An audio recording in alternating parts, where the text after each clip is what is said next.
हाँ students, my dear students, अब हम लोग जो है केमिस्ट्री का फिजिकल और इनऑर्गेनिक पार्ट खत्म कर चुके हैं। और जैसा कि पता भी है कि डेट शीट भी आ गई है, टेंटेटिव डेट शीट।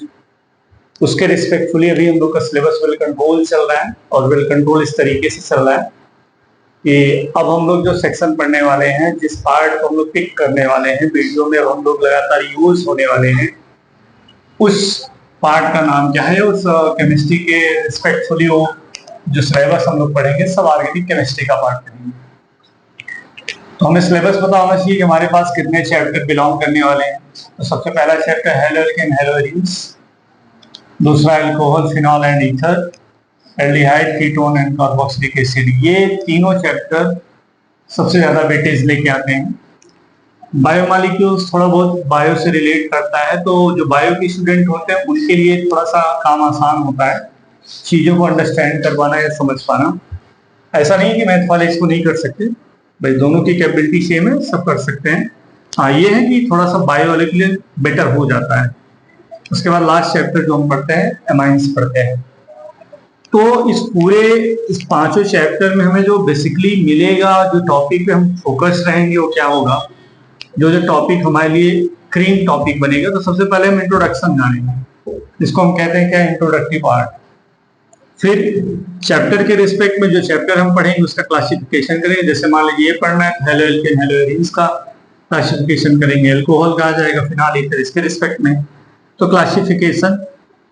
तीसरा पार्ट है नॉमेनक्लेचर। नॉमेनक्लेचर हमें एक चैप्टर के रिस्पेक्ट में पढ़ना है, न कि पूरा जीओसी के रिस्पेक्ट में जैसे हम लोग पढ़ते हैं वैसे नहीं, वो चैप्टर के रिस्पेक्ट में हमें पढ़ना है। और बहुत ज्यादा रूल्स नहीं है, और फोकस हम रहेंगे क्योंकि दो नाम होते हैं, एक होता है सीएन कॉमन नेम और दूसरा होता है आईएन आईपीएसी नेम। तो हम लोग आईपीएसी नेमिंग पे ज्यादा फोकस रहना है। फिर मेथड ऑफ प्रिपरेशन, कौन से मेथड के थ्रू हम बना सकते हैं। फिजिकल प्रॉपर्टीज, उसके बाद केमिकल प्रॉपर्टीज। केमिकल प्रॉपर्टीज में जस्ट रिएक्शन कि किसके साथ रिएक्ट करके कैसे रिएक्टिविटी शो करेगा, ये चीज। और अल्टीमेटली लास्ट में जो हम टॉपिक पढ़ते हैं एप्लीकेशन। सबसे ज्यादा हमें कहाँ फोकस रहना है एग्जाम के रिस्पेक्ट में, जो भी नेमिंग रिएक्शन आएंगे हर चैप्टर में, हर नेमिंग रिएक्शन को हमें क्या करना है, ज्यादा फोकस रहने हैं। नेमिंग रिएक्शन ही कह सकते हो कि इस पूरे सेक्शन को सबसे अच्छा बनाता है, या इस पूरे ऑर्गेनिक केमिस्ट्री के पार्ट में अगर जिसको नेमिंग रिएक्शन का कॉन्सेप्ट क्लियर हो जाए, चीजें बहुत आसान हो जाती है। नेमिंग रिएक्शन बहुत ही आसान है। थोड़ा सा हम लोग जहां पे लगेगा कि हाँ ये डिफरेंट मोड है, थोड़ा सा पैटर्न को बदल के, लेकिन ओवरऑल इसके नेमिंग रिएक्शन को मैकेनिज्म हम लोग समझेंगे। अब इस चैप्टर के रेफरेंस में हम लोग पहला जो हमारे पास चैप्टर है, या जो हमारे पास सिलेबस के अकॉर्डिंग है, वो क्या है, हैलोएल्केन्स और हैलोएरीन्स। डिफाइन कैसे करते हैं, डेफिनेशन हम निकालेंगे कैसे। डेफिनेशन निकालने के लिए क्या होगा कि हम लोग इसको डिफाइन करने का पैटर्न ढूंढेंगे। वो पैटर्न क्या करेंगे, आसानी से हम कर सकते हैं क्या कि बहुत इजी तरीके से बनाते हैं इसके कॉन्सेप्ट को। अल्टीमेटली आप अगर हाइड्रोकार्बन टॉपिक को पढ़े होंगे, तो हाइड्रोकार्बन टॉपिक में हमें सबसे पहले अगर कोई दिखता है तो मीथेन की हम बात करते हैं। फर्स्ट मेंबर ऑफ हाइड्रोकार्बन वो क्या है, मीथेन। अब चूंकि चैप्टर हमको क्या कहना है, हैलोएल्केन। अच्छा, हैलो पहले लगा, अगर थोड़ा सा मैं जीओसी का रूल बताऊं तो हैलो प्रीफिक्स के फॉर्म में यूज होता है, कभी सफिक्स होता नहीं है। तो हैलो एल्केन्स, और उसी के रिस्पेक्ट में एरोमेटिक स्ट्रक्चर में हैलो एरीन्स। थ्योरी के रिस्पेक्ट में थोड़ा सा अगर हम समझे, हमने क्या कहा, replacement of hydrogen atom. Hydrogen atom replace कर दिया जाए, कहां से, एलिफैटिक। एलिफैटिक का मतलब हम जानते ही, कौन से कंपाउंड, ओपन चेन कंपाउंड, जहां पे कंपाउंड की रिंग नहीं बनी। और एरोमेटिक का मतलब होता है एटलीस्ट कम से कम एक बेंजीन की रिंग। तो एलिफैटिक या फिर एरोमेटिक जो होते हैं हाइड्रोकार्बन, अगर उनसे हम हाइड्रोजन एटम को क्या कर दें, रिप्लेस कर दें, और किसके थ्रू रिप्लेस करें, हेलोजन एटम। तो हेलोजन एटम के रिस्पेक्टफुली हम क्या जानते हैं कि हमारे पास एक्स हेलाइड हो गया। मेनली हम जिसको यूज करने वाले हैं मोस्ट ऑफ टाइम Cl2r। इसका मतलब ये नहीं कि हम F और I को नहीं यूज करेंगे, लेकिन रिगार्ड चैप्टर ज्यादा इसको करेगा। कुछ शॉर्ट्स रिएक्शन, क्लिस्टाइन रिएक्शन, कुछ ऐसे रिएक्शन नेमिंग वाले मिल जाते हैं जहां पे ये हम यूज कर सकते हैं, लेकिन हम ज्यादा फोकस इस पे रहेंगे, ठीक है। तो डिफिनीशन क्या निकल के आए? डिफिनीशन ये निकल के आए किसी हाइड्रोकार्बन, चाहे एलिफेटिक हो या फिर एरोमेटिक हो, एरोमेटिक मींस बेंजीन, वहां से एक हाइड्रोजन रिप्लेस कर दिया जाए हेलोजन एटम के थ्रू, तो ऐसे कंपाउंड को हम कहते हैं क्या है? With respect of halo alkane aliphatic के रिस्पेक्ट में और हेलो एरियंस एरोमेटिक के रिस्पेक्ट में। ठीक, एलिफेटिक हाइड्रोकार्बन अगर होगा तो वहां पे जो हैलाइड एटम होगा वो हैलाइड एटम ऐसे कार्बन के साथ जुड़ेगा जो हाइब्रिडाइजेशन कैसा शो करेगा? sp3। और इससे बनता क्या है? Alkyl halide. एल्किल हैलाइड होगा, जहां sp3 होगा उसी को हम क्या कहेंगे? हेलो एल्कीन कहेंगे, हेलो एल्कीन। ठीक, और जिस कार्बन के साथ क्या हो जाएगा? sp2 हाइब्रिडाइजेशन शो होने वाला है, उससे हम क्या कहेंगे? हेलो एरियंस कहेंगे। ठीक, तो एरियंस के लिए हमें क्या कॉन्सेप्ट पता है? एरियंस के लिए हम कम से कम एक बेंजीन रिंग बनाते हैं और इस बेंजीन रिंग का कहीं किसी पार्ट से जो यहाँ लगा हुआ हाइड्रोजन एटम है वो हाइड्रोजन एटम रिप्लेस हो जाए और उसके प्लेस पे कोई एक्स मींस Cl Br अगर ये आके क्या हो जाए? जुड़ जाए तो तुरंत बन जाएगा क्या? Hello Aryans. इस तरीके से अब हेलो एरियंस जब बन जाएगा तो हमें यहाँ थोड़ा सा एग्जांपल को समझें। जैसे मान लीजिए हाइड्रोकार्बन हमारे पास क्या है? मीथेन है, और ये हाइड्रोजन रिप्लेस हो जाए किसके? हैलाइड के थ्रू। उस हैलाइड में Cl और Br आ सकता है, तो बन जाएगा क्या? इसका नाम अगर हम लिखेंगे तो नाम लिखने का पैटर्न हम लोग लेक्चर पढ़ेंगे, लेकिन ये बनेगा क्या? क्लोरोमेथेन। ठीक, ये बन जाएगा क्लोरोमेथेन को हम क्या कहेंगे? इस तरीके से हेलो एल्केन। इसी तरीके से हाइड्रोकार्बन में एथेन भी है, एथेन में भी हाइड्रोजन। अब यहाँ ये कंडीशन है कि एक ही हाइड्रोजन नहीं हो सकता। जब हम क्लासिफिकेशन पढ़ेंगे तो ये भी समझेंगे कि क्यों एक ही हाइड्रोजन है, नहीं, डिपेंड करता है। जितने हाइड्रोजन हम रिप्लेस करेंगे उतने हेलोजन हम वहां पे यूज करेंगे।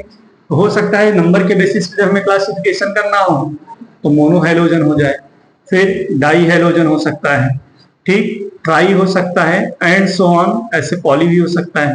तो ये तो नंबर के बेसिस पे क्लासिफिकेशन हम लोग पढ़ेंगे, लेकिन हमने बताया क्या? सिंपली कि कोई हाइड्रोजन रिप्लेस हो रहा है कहां से? हाइड्रोकार्बन से, क्योंकि डिफिनीशन वही बन रही है।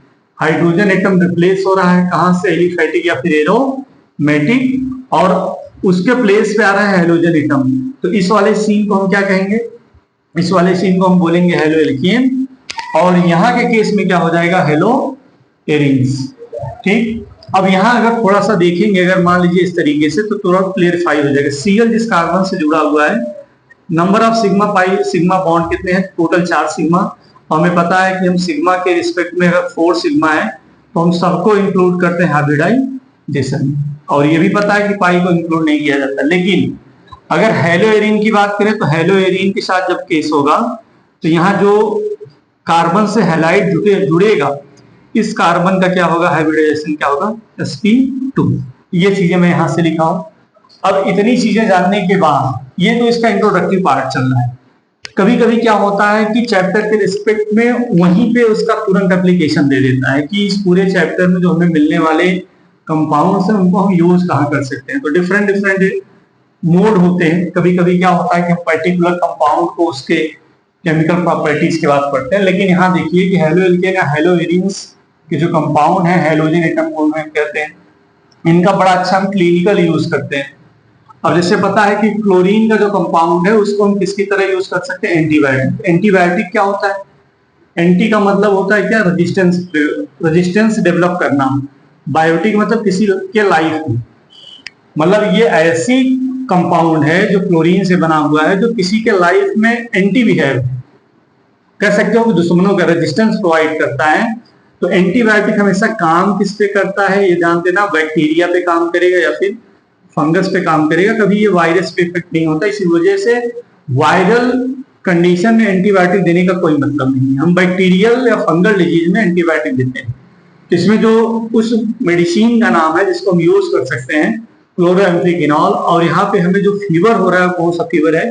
Typhoid fever. अगर टाइफाइड फीवर के बारे में जानते हैं, हमें ये पता है कि भाई 21 दिन का चलने वाला एक कोर्स है, प्रॉपरली डॉक्टर लोग इसको सजेस्ट करते हैं कि गर्म पानी तमाम चीजें, और इस तरीके से ये मतलब हाई चिलिंग फीवर है, इसमें हम इसको एंटीबायोटिक की तरह यूज करते हैं। दूसरा क्या यूज है कि आयोडीन कंटेनिंग हार्मोन हमारे पास जो निकलता है, क्या निकलता है? थायरॉक्सिन।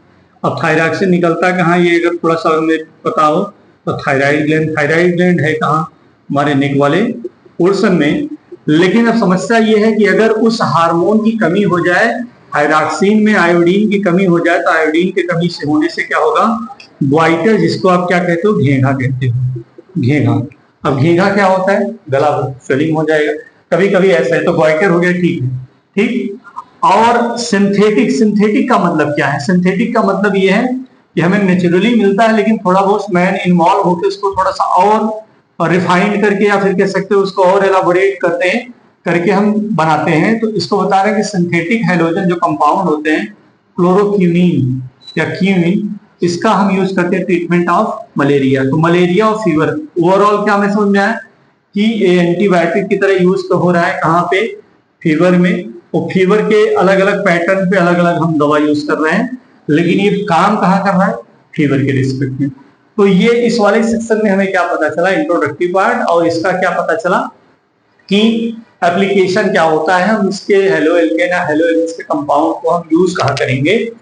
अगले पार्ट में हम लोग ये जानेंगे कि इसका आईपीएसी का सिस्टम क्या है, नॉमेनक्लेचर कैसे करते हैं, ठीक है। इसी पे ये टॉपिक हमारा जो होता है आज का वीडियो सेशन खत्म होता है। Thank you.